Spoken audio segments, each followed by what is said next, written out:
Welcome to Philanthropy SA. This is a podcast about and for the philanthropic community in San Antonio and South Texas. We introduce organizations and people who are making an impact in the community.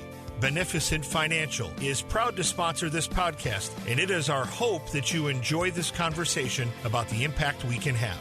The goal is to edify and inspire. Now please join our host, Dan Rebmann. Thank you for joining us today on Philanthropy SA. I'm your host, Dan Rebmann, and I have a very special guest today, Brisa Gonzales. Brisa is an associate at Beneficent Financial, the sponsor of the program.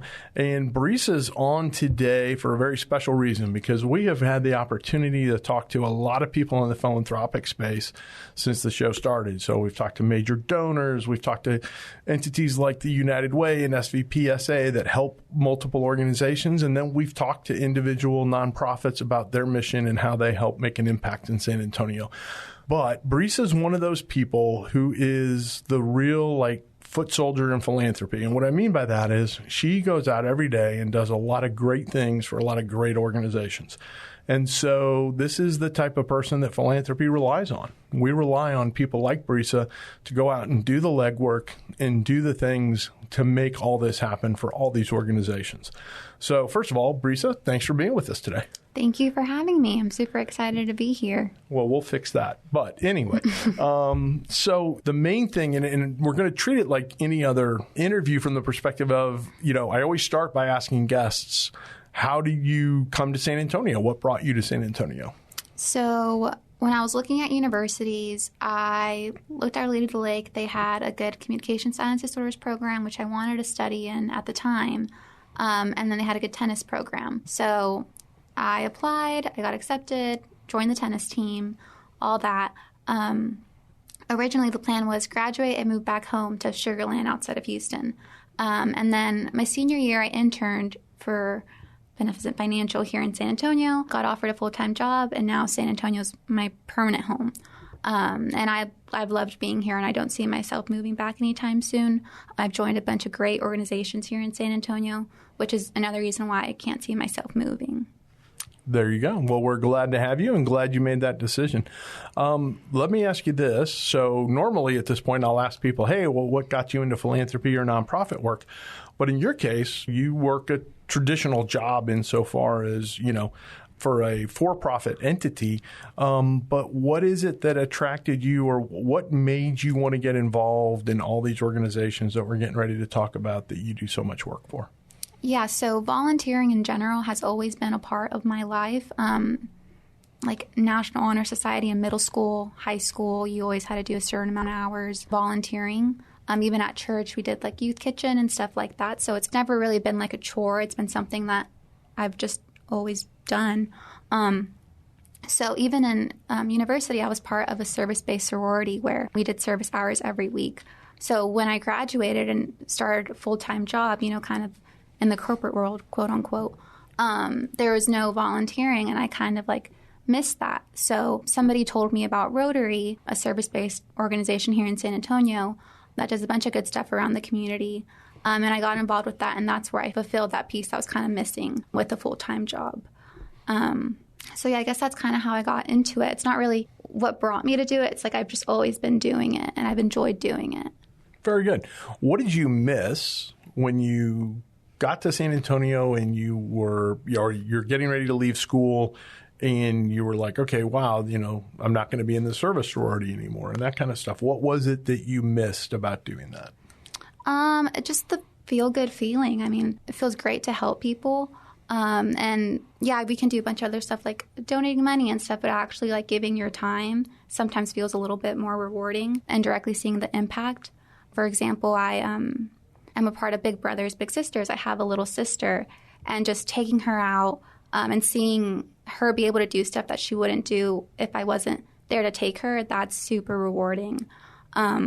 Same with Rotary, we build playgrounds, and actually being hands-on and seeing the playground from start to finish and seeing kids play on it at the end of it makes me feel, like I'm doing something, So transitioning from college to full-time job, I think that's something I needed. So I was able to find those outlets, which I'm truly grateful for. That's awesome. Mm-hmm. So course, we'll start to get into some of the organizations and that type of thing that you're involved with. But when I'm talking to nonprofit leaders and, we're talking about board membership or we're talking about involvement and that kind of stuff, you'll hear like the 3 T's, time, talent, treasure, or the 3 W's, work, wealth, wisdom, and those kind of things. And that's what people bring to a nonprofit when they come on board. And I just, I think it's awesome the way that you are willing to give of your time to be able to do that for these organizations. Let's talk about some of the organizations. So let's talk first and foremost about Rotary, because I think Rotary is one that you've gotten involved in a lot of different projects within Rotary. And of course, we had Paul Garrow on, who talked about Rotary on an earlier podcast and that type of thing. But from your perspective, as a person who goes to the meetings, I just tell somebody what Rotary is and what it does and why you're involved. So Rotary is an international organization with several chapters all over. I'm a part of the Downtown Rotary Club here in San Antonio. It's a service-based organization. We meet once a week and we do community service projects as well as international projects too. And then the Downtown Rotary Club has a under 40 component to it. So all members under 40 get together, do service projects on their own, which is great for someone who, like I said, transition from college life to full-time. You get that interaction with people you wouldn't really see as often just in the workspace. So we do a bunch of service projects throughout the year, like Kingdom for Kids, where we build playgrounds, Rotary Day SA, where all the Rotary clubs come together and we clean a park, and then several different ones. And then our Under 40 service project, we're working with Sleep in Heavenly Peace, which is another nonprofit I volunteer at, which is a nonprofit that's dedicated to making and delivering beds to kids in the San Antonio area who do not have beds. So Rotary is going to come together and do like a build day for that. So yeah, it's just a service-based organization that does a lot for the community. No, that's awesome. And so I know you personally helped bring the bed program, Heavenly Sleep? Sleep in Heavenly Peace. Sleep in Heavenly Peace. There we go. You brought that to the attention of the group and kind of did that. How did you get to know those folks and what kind of made you say, hey, this is something that Rotary needs to get involved in? Yeah, so my Bible study leader at my church, he is involved with Sleep in Heavenly Peace, and he kind of talked to me about it. And I've never heard of an organization that does such a thing, so I wanted to get involved.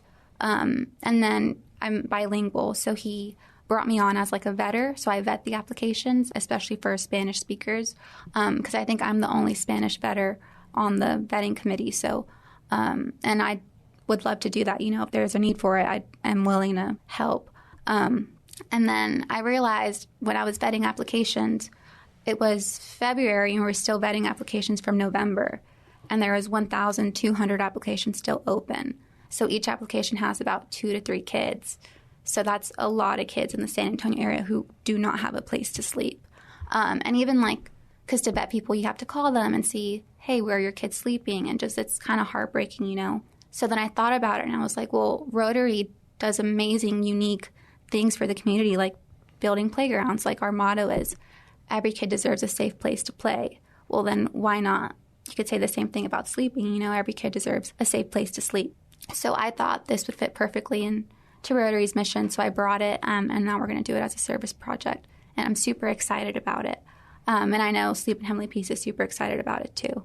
So yeah, no, that's awesome. But I love the fact that you made this connection where you were part of this organization, Rotary, that goes out and, Rotary is a service club. That is their mission, if you will, is to go out and serve the community. And then you identified this organization that, hey, this can be one of the things that we serve. And so I think that's just huge that you were able to do that. Not that the existing projects that Rotary has aren't worthwhile. So let's talk about some of those. So I know you do something with snack packs. What does snack pack do? Snack packs. So there's within the San Antonio ISD district, we work with 2 elementary schools, well, they're elementary and middle schools. And teachers within those classrooms identify kids who have food insecurity. And then we go pack them like a little snack pack, like groceries for the week. And then we go and deliver them every week. So I do that twice a month. And that's really rewarding too, kids get excited, like they're getting their groceries for the week, so they look forward to getting that little snack pack. And that's something that Rotary does all throughout the school year. Very good. And then the playground deal? Yeah. We build playgrounds in areas that don't have a playground. I think it was last year. In November, we did a playground for Any Baby Can, another nonprofit here in San Antonio.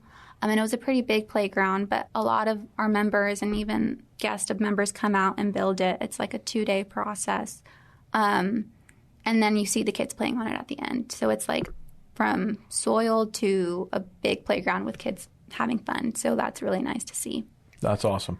In fact, Angie White at CASA, they have one of your playgrounds on site there. She mentioned that on the last podcast. So what other programs, are there programs that Rotary does that you personally haven't participated in yet, the other projects? There's an international peace project. I know about it, but I don't know enough to explain it in extreme detail. It's basically we're sending ambassadors over to Ireland to be mentored in a peace initiative. So we're sending people from areas all over the world. We're funding that.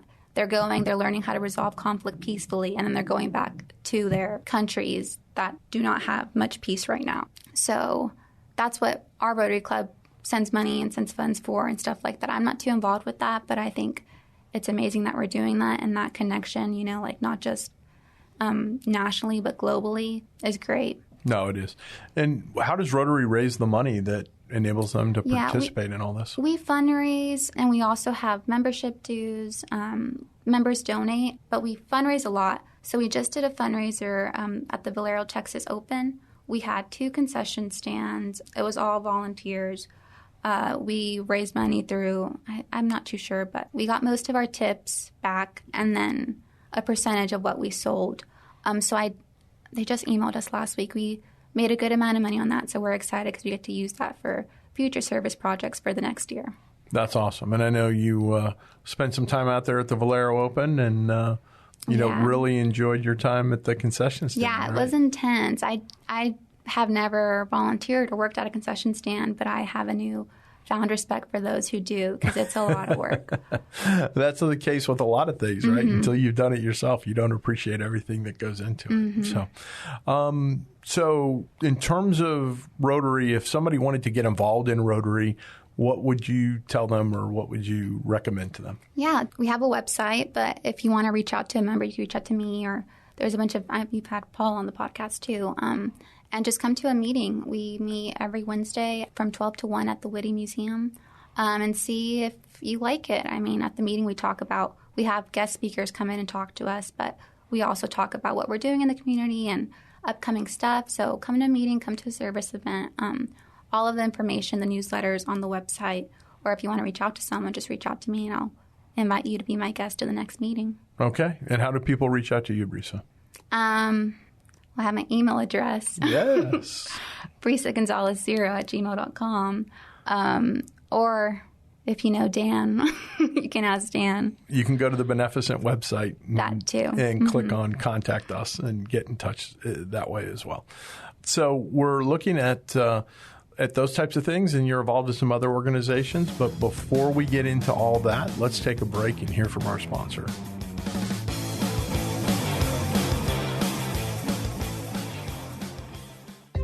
Many of you out there care deeply about wanting to make an impact on the world around you. You want to help take care of the people and organizations that are important to you. We understand that because we feel the same way. Beneficent Financial wants to help you. Our mission is to help people like you with professional, individualized financial advice achieve their objectives. Whether your financial legacy will stay within your family or benefit the community at large, we are able to help. Call Beneficent Financial today at 210-999-5511. In addition to traditional wealth management, we offer philanthropic services such as direct donations of required minimum distributions, donor-advised funds, and foundations. Call 210-999-5511 or go online to beneficentfinancial.net. Let us help you do well so you can do good. Securities offered through Momentum Independent Network, member SIPC/FINRA.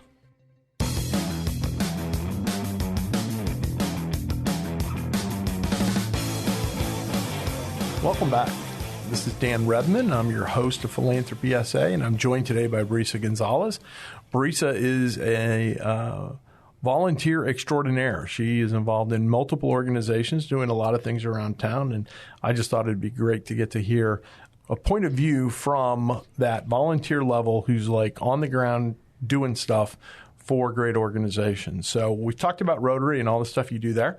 Now let's talk about some of the other stuff that you are involved with in terms of things like you mentioned, big brother, big sister, you're a big to a little. And tell me about that and how you got involved in it and what you all do and that. Yeah, I've always heard about big brother, big sister. I've always had an interest in it. It wasn't until my boss went to I think it was a gala event, and he came back and told me about it and said I should get information about it. So I did. I went to an orientation. They told us a bunch of statistics of how having a big can impact a person's life for the better, especially if they have a single parent or they, I don't know what to say. I don't know. So the kids that are identified to get big brothers and big sisters are people who are considered at risk in some capacity, right? Mm-hmm. So they're somebody that, and frequently it's the parent who says, hey, my child doesn't have an influence in their life that, I think would be a good one for them to have, and need somebody other than me involved in that. So what types of things do you do with your little? Wait, let me just go back real quick. Yeah, sure. So Big Brothers Big Sisters is an organization for kids who kind of lack a role model, and the bigs serve in that capacity. So hearing the statistics at the orientation meeting kind of really made me want to join more, because if I can have spending time with someone once a month for 2 hours, if that can make such a big impact on a child, I'd want to be a part of that. So I went through the orientation, and then there was a bunch of trainings after that followed. Did all of that. Then I got matched with my little, her name's Alyssa. She's 9 years old, so she's in 3rd grade. And she's super smart. She's bilingual, and she learned Spanish through school. She doesn't speak Spanish at home. So that's been great, talking to her, and she's really impressed me, and I learned stuff from her too. But we go out to Target to get ice cream, to the library. We just do a bunch of little stuff. And then Big Brothers Big Sisters is really good at giving events for bigs to do with their littles. They had the Girl Day SA that they advertised, and it was just a whole day of girl empowerment there in downtown. And I took her to that. And there's other events that Big Brothers Big Sisters host for bigs, and I think that really helps a lot, because sometimes people don't really know what to do with their little, but Big Brothers and Big Sisters give us that support. That's awesome. Mm-hmm. What type of background checks? And I mean, before they just said, here's a little kid for you to spend time with. What did they do to check you out? Yeah. So when you apply, you consent to a background check, and then you have to do, I think it's 5 trainings, and there they talk about boundaries and what you should do or what you shouldn't do and stuff like that. And then at the same time, the little and their parent goes through trainings as well, how to prevent stuff from happening. And there's check-ins. I check in with my, it's not really an advisor, but my counselor. Like a staff member. Yeah, once every 3 months, and we talk about how's it going, and then she does the same with Alyssa and her mom, and that's where they see if things align, So there's a lot of checks and balances in place. It's fairly safe. I mean, I can see how not knowing all that goes into it, it can cause an alarm for people, but it's super safe, and they do their due diligence. Sure. And so if someone wants to get involved in that and get involved with Big Brothers Big Sisters, obviously they can reach out to you again, but I'm assuming they have a website as well? Yeah, they have a website, and then they have orientations once every 2 weeks that you can go, and they'll talk to you about it. No commitment, just you go and they talk to you about the program and all that stuff. But actually, Big Brothers Big Sisters, I mean, anyone is welcome to volunteer, but they're really lacking brothers right now, or male bigs, because they call them bigs now, but right. A lot of littles that are males, they're in waiting a much longer time than a little girl to be matched because there's just not a lot of volunteers who are male. So there's a big need for that right now. And then now they're even asking little boys if they're okay being matched with like a sister because there's just a lack of male volunteers. So there's just a huge need for that.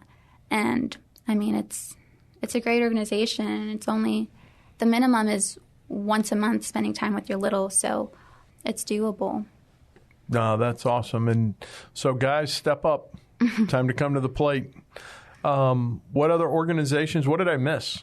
What's some other stuff that you get involved with or want to be involved with, or that kind of thing? You hit on pretty much everything.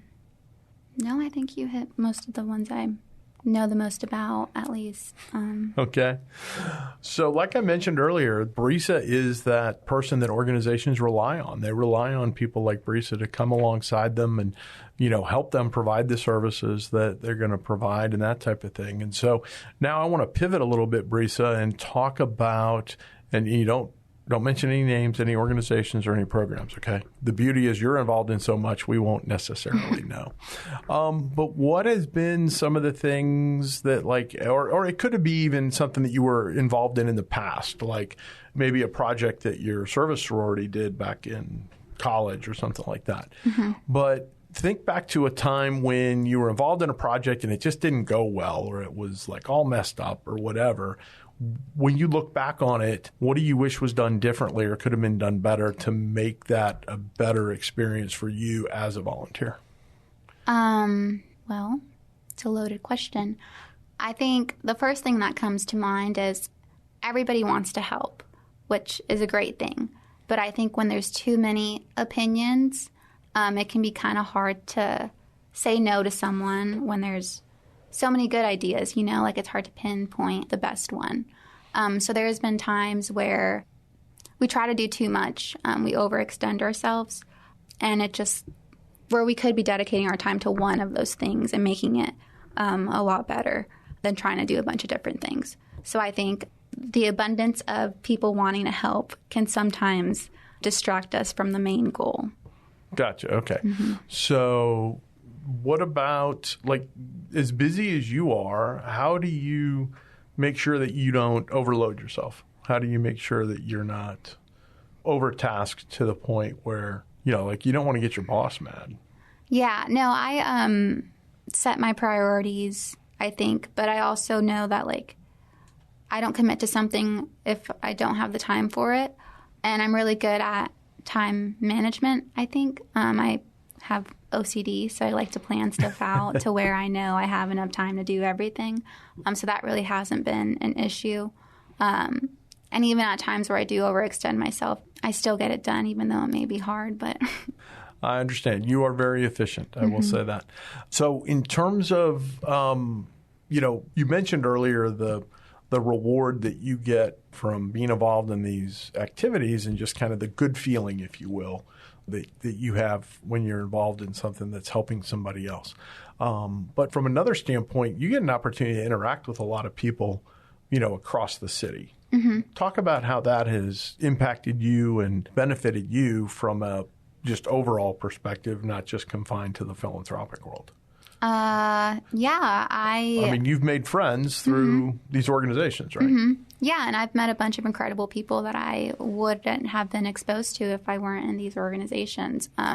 Coming from college or school, like high school, college, I was surrounded by my peers, people my own age with my own interests. But now it's very diverse. It's not like that anymore. So seeing different people with different ideas and that do different things, I think that in a way has made me mature a little more, just seeing the world in a different lens through a bunch of different people. And I think that's important because the office I work in right now isn't that big, so I don't really have that corporate feel where I'm at. But getting that interaction is just important because it's making me learn how to work with other people and how to talk to other people. So yeah, and it's been great. I haven't met anyone I don't like. There you go. Well, I don't know that you've ever met anybody you don't like. Let's talk about if somebody's out there and they're saying, hey, it sounds like Brisa's having fun doing this stuff and I want to get involved and all that kind of thing. But, Rotary isn't for me, or I don't want to be a big or something like that. What would you tell somebody who's wanting to do something? They recognize this hole in their life of the opportunity to serve others. What would you tell somebody? I don't know. I just think that's the beauty behind Rotary, there's a bunch of different service projects that we do that can kind of pinpoint what you are passionate about. And there's a bunch of other service-based organizations around town who do a lot of different things. So if you find an interest, I'm sure you'll be able to find something. There are. And I would also encourage people to go back and, from a purely selfish standpoint, go back and listen to episodes of this podcast. Yeah, that's what I was There's say, organizations out there, and one of those is going to resonate with you in a way that you can then get involved in. And I don't know of any organization out there in the philanthropic space that is saying, wow, we have too many volunteers. We don't have near enough stuff to do for all the people that are showing up to do stuff. I've yet to meet that organization, but I hope there is one out there that is in that situation and we can find out what they're doing so we can get it replicated across multiple organizations. So last question for you here, and this is the one I like to close on all the time. What did I not ask you that you wanted me to ask you? What do you want to talk about that I missed? I think that's the hardest question. I don't know. I'm just excited to see where philanthropy goes, especially within my generation. Not to sound like my generation's the best or anything, but the younger generation now I feel is very aware of social issues that may be due to social media because we grew up in the digital age. And I think a lot of people being aware of that strive to make a difference. So I think that's really important, and I'm excited to see where that takes us and how we impact the world. I think that's a great note to close on, and I'll just add that, I sometimes have people in the nonprofit world, and we'll have discussions about generational issues and that type of thing. But I personally am very heartened because I think that there's a lot of folks like Brisa out there who want to make a difference in the world and just need help getting oriented and aligned with organizations that are doing the work that they want to be involved in. And so I'm very, very hopeful in that regard and think that, Brisa, you're a great example of that. And I am honored and blessed to get to work alongside you and appreciate all that you do. So for Philanthropy SA and Beneficent Financial, this is Dan Rebmann saying, do well so you can do good. Thank you for joining us at Philanthropy SA. We hope you found something to inspire you during today's conversation. If you know organizations and people who are making an impact in the community, we would love to hear about it. Until next time, do well so you can do good.